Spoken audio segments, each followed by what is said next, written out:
வணக்கம். இன்னைக்கு நம்ம எத பத்தி பார்க்க போறோம்னா, சிஎஸ்எஸ்ல உள்ள பொசிஷன்ஸ் பத்தி தான் பார்க்க போறோம். ஸோ ஓகே பொசிஷன்ஸ்னா என்ன அப்படின்னு பார்த்தீங்கன்னா, நேம்ல உள்ள மாரி தான். எந்த பொசிஷன எங்க யூஸ் பண்ணணும் அப்படின்னு அதாவது எந்த எலிமெண்ட்ட எங்க வைக்கணும் அப்படின்றதுக்காக தான் நம்ம சிஎஸ்எஸ் பொசிஷன்ஸ் யூஸ் பண்றோம். மொத்தம் இதுல 5 டைப் இருக்கு. ஸ்டாட்டிக், ரிலேட்டிவ், ஃபிக்ஸ்ட், அப்சல்யூட் அப்புறம் ஸ்டிக்கி. இந்த மாரி 5 டைப் இருக்கு. இது 5த்தையும் நம்ம எப்படி கண்ட்ரோல் பண்ணலாம்னு பார்த்தீங்கன்னா, டாப், லெஃப்ட், ரைட், பாட்டம் இந்த ப்ராப்ஸ யூஸ் பண்ணி தான் நம்ம அந்த எலிமெண்ட் கண்ட்ரோல் பண்ணிக்கலாம். பட் ஆனா இதுல முக்கியமான விஷயம் என்னன்னா, நீங்க பொசிஷன் ப்ராப்பர்ட்டி குடுத்தா மட்டும் தான் இந்த டாப், லெஃப்ட், ரைட், பாட்டம் இதோட யூசேஜ் நமக்கு தெரியும். அப்படி இல்லாம வெறும் டாப், லெஃப்ட், ரைட், பாட்டம் குடுத்துட்டு நம்ம பொசிஷனே குடுக்காம இருந்தோம்னா, அது எந்த யூஸுமே இல்ல. ஆ நார்மலா எப்படி வொர்க் ஆகுமோ அந்த மாரி தான் வொர்க் ஆகும். Okay right. ஃபர்ஸ்ட் நம்ம ஸ்டாட்டிக் பத்தி பார்த்துருவோம். ஃபர்ஸ்ட் நான் என்ன பண்றேன், ஒரு டிவ் டாக் ஒண்ணு போட்டுறேன். ஸோ டிவ் டாக் போட்டு ஒரு கிளாஸ் ஒண்ணு போட்டுக்கிறேன். ஸோ நேம் ஸ்டாட்டிக் அப்படின்னு சொல்லி வைக்கிறேன். ஓகே. இதுல coding is always fun coding is always fun சொல்லிட்டு நான் இந்த டிவ் டேக்ல குடுத்துடுறேன். ஓகே. இப்போ நம்ம என்ன பண்றோம்னா, ஸ்டைல் டேக் போடணும். ஓகே. ஸ்டைல் டேக் போட்டுட்டு நான் என்ன பண்றேன்னா, இந்த டிவ்வ எடுத்து அதுக்கான கிளாஸ் குடுத்துருக்கேன்ல ஸ்டாட்டிக்ன்றத நான் சூஸ் பண்றேன். சூஸ் பண்ணிட்டு இப்போ என்ன பண்றேன்னு பார்த்தீங்கன்னா, பொசிஷன் நான் ரிலேட்டிவ் இல்லாம ஸ்டிக்கின்னு குடுக்குறேன். சாரி ஸ்டாட்டிக்னு குடுக்குறேன். ஸ்டாட்டிக் பத்தி தான் பார்க்குறோம். சாரி ஸ்டாட்டிக் தான் குடுக்குறேன். ஓகே. நெக்ஸ்ட் பார்டர் குடுக்குறேன். நமக்கு கொஞ்சம் நல்லாவே தெரியணுன்றதுனால 3px சாலிட் பிளாக் வேணா குடுக்குறேன் நானு. இப்போ நான் ஸ்டாட்டிக் பத்தி என்ன சொல்லியிருந்தேன்னு பார்த்தீங்கன்னா, டிஃபால்ட்டா ஸ்டாட்டிக் தான் வொர்க் ஆகும். அதாவது அந்த பேஜுக்கு ஏத்த ஃப்ளோ மாரியே அதுவும் ஸ்டாட்டிக் போகும். பெருசா எதுவும் நமக்கு பெருசா எதுவும் தெரியாது டிஃபரன்ஸ். ஸோ ரெஃப்ரெஷ் பண்ணி பார்த்துடலாம். ஸோ இங்க குடுத்திருந்தேன். நம்ம நார்மலா எப்படி இருக்குமோ, கோடிங் இஸ் ஆல்வேஸ் ஃபன் எப்படி இருக்குமோ அதே மாரி தான் இருக்கும். நான் இப்போ இந்த ஸ்டாட்டிக்க கமெண்ட் பண்ணிடுறேன். டிஃபால்ட் ப்ராப்பர்ட்டின்னு சொல்லியிருந்தேன். ஸோ ஸ்டாட்டிக் கமெண்ட் பண்ணிட்டு இப்போ ரெஃப்ரெஷ் பண்ணி பார்ப்போம் என்ன நடக்குதுன்னு. பார்த்தீங்களா? அதே தான் நடக்குது. ஸோ இதுதான் டிஃபால்ட் ப்ராப்பர்ட்டி. இப்போ நெக்ஸ்ட் பார்த்தோம்னா ரிலேட்டிவ். ரிலேட்டிவ் எப்படி பார்த்தீங்கன்னு வச்சுக்கோங்களேன், டாப்பு, ரைட்டு, பாட்டம், லெஃப்ட் இத வச்சு அதோட பொசிஷன்ஸ நம்ம கண்ட்ரோல் சேஞ்ச் பண்ணிக்கலாம். மத்த கன்டென்ட்ல உள்ள மாரி அட்ஜஸ்ட்லாம் ஆகாது. ஸோ எப்படி சொல்றேன்னா, ஒரு எக்ஸாம்பிள் வச்சு பார்த்துடலாம். அப்பதான் ஈஸியாவே நமக்கு புரியும். ஸோ இது ஸ்டாட்டிக்லேருந்து எடுத்துட்டு நான் ரிலேட்டிவ் அப்படின்னு மாத்திடுறேன். ஸோ அதே மாரி கோடிங் இஸ் ஆல்வேஸ் ஃபன்னே இருக்கட்டும். நான் இங்கேயும் மறுபடியும் ரிலேட்டிவ் குடுத்துடுறேன். பொசிஷன்ல இங்க ஸ்டாட்டிக் குடுக்காம நான் இங்க ரிலேட்டிவ்ன்றத குடுத்துடுறேன். பார்டர் 3px சாலிட் வச்சுட்டேன். ஸோ நான் இது என்ன சொல்லியிருந்தேன்னா, லெஃப்ட், ரைட்டு, டாப், பாட்டம் அத வச்சு கண்ட்ரோல் பண்ணலாம்னு சொல்லியிருந்தேன்ல. ஸோ ஓகே நம்ம இதுல லெஃப்ட்ட வச்சு கண்ட்ரோல் பண்ணி பார்ப்போம். லெஃப்ட் 30px சொல்லி குடுக்குறேன். இப்போ ப்ரௌசர்ல போய் என்ன ரெஃப்ரெஷ் ஆகுதுன்னு, என்ன ரெண்டர் ஆகுதுன்றத போய் பார்த்துடலாம். பார்த்தீங்களா? நான் உள்ள கன்டென்ட் போகல. இப்ப நான் இங்க பொசிஷன் ரிலேட்டிவ் குடுக்காம லெஃப்ட் 30px மட்டும் குடுத்துருக்கேன்னு வச்சுக்கோங்களேன். இப்ப ரெஃப்ரெஷ் பண்ணி பார்ப்போம். இப்ப எதுவுமே ஆகல பார்த்தீங்களா? ஸோ ஏன்னா நம்ம அந்த பொசிஷன் குடுத்தா தான் இதுவாகும். நம்ம எதுவுமே குடுக்காம ஜஸ்ட் நார்மலா லெஃப்ட் 30px 40pxன்னு குடுத்தா ஒருமே இதுவாகாது. ஸோ நான் இங்க பொசிஷன் ரிலேட்டிவ் குடுத்துட்டு நான் லெஃப்ட் 30px குடுக்குறேன். இப்ப இது மட்டும் தான் நமக்கு மூவ் ஆகுது. இந்த கன்டென்ட் அப்படியே தான் இருக்கு. ஸோ இந்த மாரி நம்ம யூஸ் பண்றதுக்கு தான் ரிலேட்டிவ் யூஸ் பண்றோம். நெக்ஸ்ட் பார்த்தீங்கன்னு வச்சுக்கோங்களேன், நம்ம ஃபிக்ஸ்டு. இது எனக்கு ரொம்பவே புடிச்சதுன்னு வேணா சொல்லலாம். இது என்னன்னா, அந்த பேஜ்ல உள்ள நேம் எங்க வைக்கிறோமோ, அது அங்கேயே இருக்கும். ஸ்க்ரோல் பண்ணாலும் அது அங்கேயே இருக்கும். ஸோ இது ஒரு எக்ஸாம்பிள் வச்சு பார்த்துடலாம். ரிலேட்டிவ்க்கு பதிலா நான் இங்க ஃபிக்ஸ்டுன்றத சேஞ்ச் பண்ணிக்கிறேன். ஸோ மறுபடியும் ரிலேட்டிவ் பதிலா ஃபிக்ஸ்டுன்னு சேஞ்ச் பண்ணிக்கிறேன். இங்கேயும் பொசிஷன்லயும் சாரி பொசிஷன்லயும் நான் ரிலேட்டிவ்க்கு பதிலா ஃபிக்ஸ்டுன்றத சேஞ்ச் பண்ணிக்கிறேன். சேஞ்ச் பண்ணிட்டு நான் இங்க என்ன பண்றேன்னா, இன்னும் கொஞ்சம் ஆட் பண்றேன். நான் லெஃப்ட்ட எடுத்துட்டு ஓகே நம்ம நெக்ஸ்ட் ஒரு பாட்டம் குடுப்போம். ஏன்னா பாட்டம்ல தான் நான் எங்க வைக்கிறேனோ அது அங்கேயே இருக்கும்னு சொல்லியிருந்தேன். ஸோ பாட்டம்ல ஒரு 0 குடுத்துடுறேன். ரைட்ல ஒரு 0 குடுக்குறேன். வித் ஒரு 300px மாரி சும்மா ஜெனரலா குடுத்துக்கிறேன். பார்டர் கலர் அதே இருக்கட்டும். ஓகே. இப்ப நம்ம ப்ரௌசர்ல போய் என்ன ரெண்டர் ஆகுதுன்றத ஃபர்ஸ்ட் போய் பார்த்துருவோம். பார்த்தீங்களா? இந்த கோடிங் இஸ் ஆல்வேஸ் ஃபன்னுன்றது இங்கேயே வந்துருச்சா? நான் இப்ப இங்க என்ன பண்ணலான்னு பார்த்தீங்கன்னா, நான் இங்க இந்த H1யே ஒரு நெறைய வாட்டி ஸ்பாம் பண்றேன்னு வச்சுக்கோங்களேன். பண்ணிட்டே இருக்கேன். ஸோ இது போதும் இப்போதைக்கு நமக்கு. நான் இங்க ப்ரௌசர்ல ரெஃப்ரெஷ் பண்றேன். இப்போ இங்க ஸ்க்ரோல் பார் ஆட்டோமேட்டிக்கா ஆட் ஆயிடுச்சு. நான் என்ன சொல்லியிருந்தேன், ஃபிக்ஸ்டு நம்ம எங்க குடுக்குறோமோ அது அங்கேயே தான் இருக்கும் லாஸ்ட் வரைக்கும். இப்போ நான் ஸ்க்ரோல் பண்றேன். இந்த கோடிங் இஸ் ஆல்வேஸ் ஃபன் சேஞ்சே ஆகல பார்த்தீங்களா? அது அங்கேயே தான் இருக்கு. இந்த கோட் வித் அஸ்வின் மட்டும் தான் சேஞ்ச் ஆயிட்டே இருக்கும். ஸோ இதுதான் ஃபிக்ஸ்டு ப்ராப்பர்ட்டி. ஸோ இது ரொம்பவே ஒரு இம்பார்ட்டன்டான ப்ராப்பர்ட்டி. நம்ம நெறைய இடத்துல இண்டஸ்ட்ரிலாம் இந்த இந்த ப்ராப்பர்ட்டி நம்ம நெறைய இடத்துல யூஸ் பண்ணுவோம். So okay. ஃபர்ஸ்ட் நான் இந்த ஸ்பாம் பண்ண எல்லாத்தையும் ரிமூவ் பண்ணிடுறேன். ஸோ ரிமூவ் பண்ணிட்டு இது மட்டும் கிளியரா வச்சுக்கிறேன். ஸோ கிளியரா வச்சுட்டு ஓகே.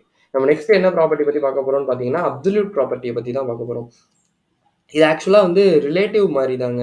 அந்த வியூ போர்ட்டுக்கு வந்து எங்க இதுவா இருக்கோ, அதுக்கு நியரஸ்ட்டா உள்ள இதுல வந்து பாயிண்ட் ஆயிடும். இதுல முக்கியமா வந்து நோட் பண்ண வேண்டிய விஷயம் என்னன்னா, இது வந்து ஓவர்லேப் ஆயிடும். நீங்க ரிலேட்டிவ் வந்து குடுக்கல அப்படின்னு பார்த்தீங்கன்னா, இது வந்து அந்த எலமெண்ட்ஸ் மேல வந்து ஓவர்லேப் ஆயிடும். ஓகே. நெக்ஸ்ட் இப்ப நம்ம வந்து என்ன பண்ணிடலாம், ஒரு ரிலேட்டிவ்னு ஒண்ணு வச்சுக்கணும். நான் 2 சொல்லியிருந்தேன்.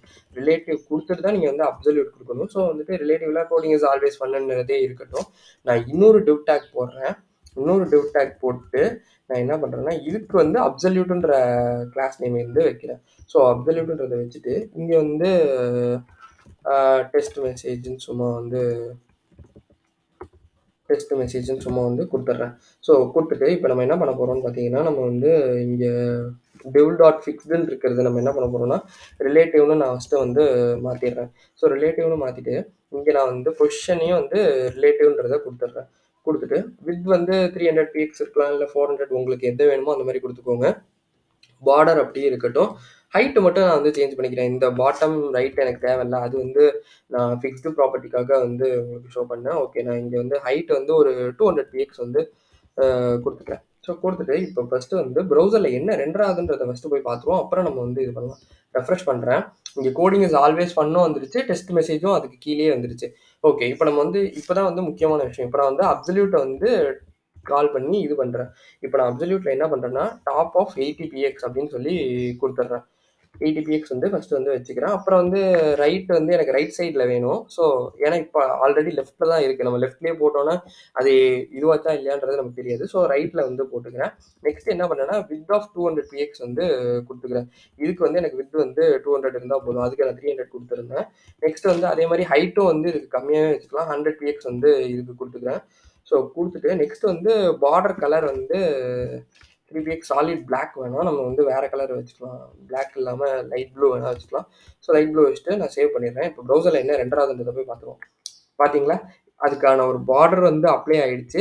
இப்ப நான் வந்து பொசிஷன் வந்து ரிலேட்டிவ் குடுத்து உள்ள அப்சல்யூட் குடுத்துருக்கேன்றதுனால, இது எதுவுமே வந்து ஓவர்லேப் ஆகாம இருக்கு.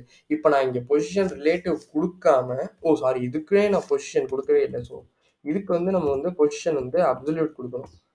குடுத்துட்டு, இப்ப ப்ரௌசர்ல போய் என்ன ரெண்டர் ஆகுதுன்றத போய் பார்ப்போம். இப்ப பார்த்தீங்களா, நான் அந்த குடுத்த எல்லா ப்ராப்பர்ட்டீஸுமே அப்ளை ஆயிடுச்சு. ரைட்ல வந்து 0 இருக்கணும்னு சொல்லியிருந்தேன். ஸோ ரைட் சைட் ஆஃப் 0க்கு போயிடுச்சு. டெஸ்ட் மெசேஜ் எல்லாமே அதுக்கான பார்டர் எல்லாமே வந்துருச்சு.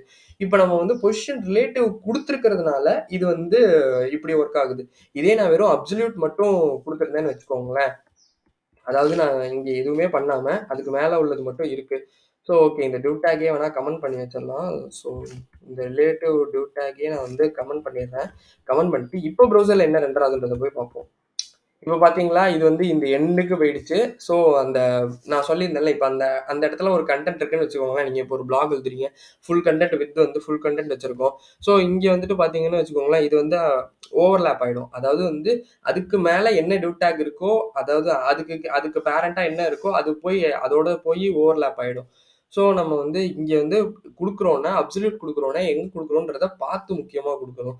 இப்ப நம்ம என்ன பண்ணலாம்னா, இங்க வந்து ரிலேட்டிவ்ன்றத போட்டு நம்ம போட்டோம்னா, அது அந்த கண்டெய்னருக்குள்ள இதுவா இருக்கும். இப்ப நான் இங்க இந்த கண்டெய்னருக்குள்ள இல்லாததுனால, இது என்ன பண்ணுதுன்னு பார்த்தீங்கன்னா, நேரா பாடிக்கு போயிடுது. பாடிக்கு போயிட்டு, அதுல வந்து எங்க இருக்கோ, அந்த அந்த இடத்துக்கான ஸ்பேஸ வந்து எடுத்துக்கும். இந்த இடத்துல இப்ப நமக்கு ஒரு மெசேஜ் இருந்துச்சுன்னா, அது மேல இது வந்து ஓவர்லேப் ஆயிடும். ஸோ அப்சல்யூட் குடுக்கும்போது, ரிலேட்டிவ் குடுத்து குடுக்குறது தான் வந்து ரெக்கமெண்டட். ஏன்னா, அந்த கண்டெய்னருக்குள்ள அந்த இதுக்கு மட்டும் வேணுன்ற மாரி. இப்ப நம்ம ஜெனரலா இப்படி குடுத்துட்டோம்னா, இந்த மாரி வந்து இப்படி ஓவர்லேப் ஆகி இப்படிதான் நமக்கு வந்து நிக்கும்.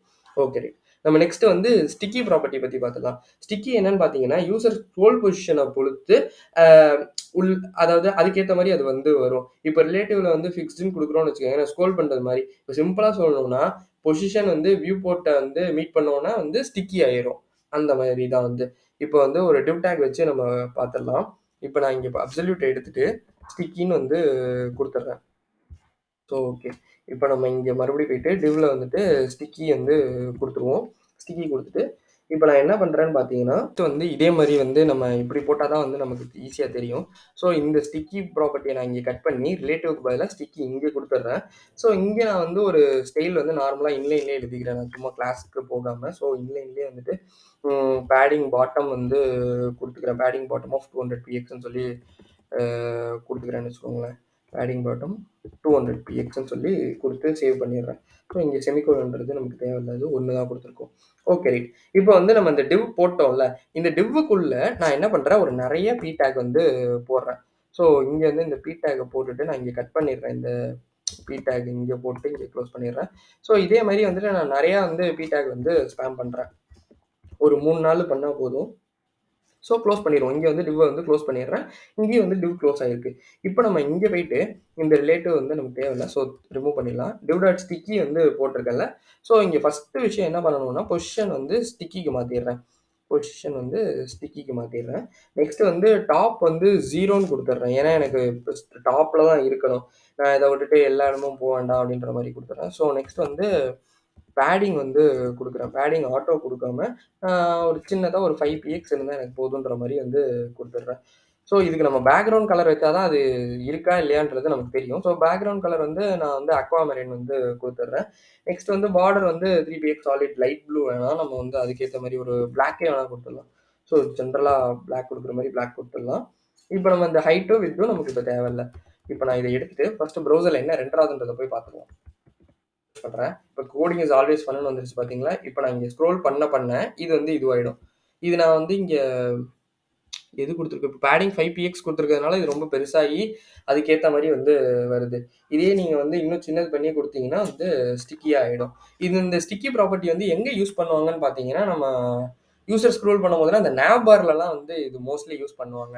எப்படின்னு வச்சுக்கோங்களேன், இங்கே இந்த இடத்துல வந்துட்டு ஒரு நேபார் இருக்குன்னு வச்சுக்கோங்க. இந்த கோடு வித் அஸ்வினே ஒரு நேபாரா இருக்கு அப்படின்னா, நான் ஸ்க்ரோல் பண்ணோன்னே அந்த நேபார் அதோட இதுவாயிடும். ஐ திங்க் அடிடாஸில் யூஸ் பண்ணியிருப்பாங்கன்னு நினைக்கிறேன். ஸோ ஒரு வாட்டி வேணால் போய் செக் பண்ணி அதில் ஏற்ற மாதிரி இருக்கான்னு பார்ப்போம், ஈஸியாக புரியணுன்றதுக்காக. ஓகே, இப்போ இங்கே பார்த்தீங்களா, இந்த men, women, kids, sports, brands, lifestyle, இந்த அவுட்லெட், இந்த இது இருக்குல்ல.